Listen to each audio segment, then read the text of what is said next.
这个懒人红豆酥怎么没早点知道它？酥香美味还不腻，刚一出锅就被抢光了，所以你一定要试试。100克的蜜红豆捣碎，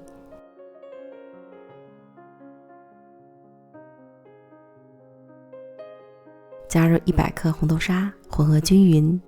这次买的红豆沙很稀，这样和蜜红豆搭配起来，既有颗粒的口感，又比较干爽，方便操作。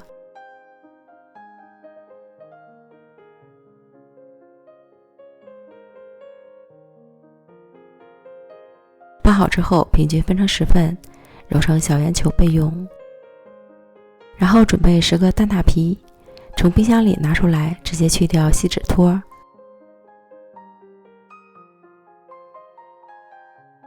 放到案板上待软化，只需要稍微软化，包起来不裂即可。放入豆沙球，将蛋挞皮对折捏合即可。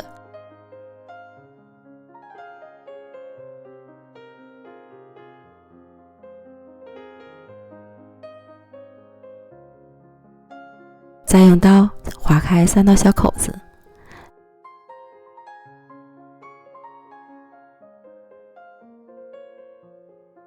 全部都做好后摆放到烤盘里。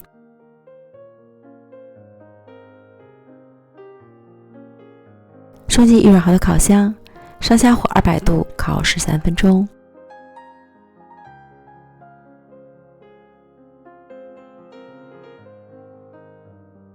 取出来可以看到表面已经分层，这时再刷上蛋黄液，先烤一下再刷蛋黄液，这样皮儿会更加酥脆。撒些芝麻蒸香，再送回烤箱里继续烤13分钟。烤至表面上色满意即可出炉。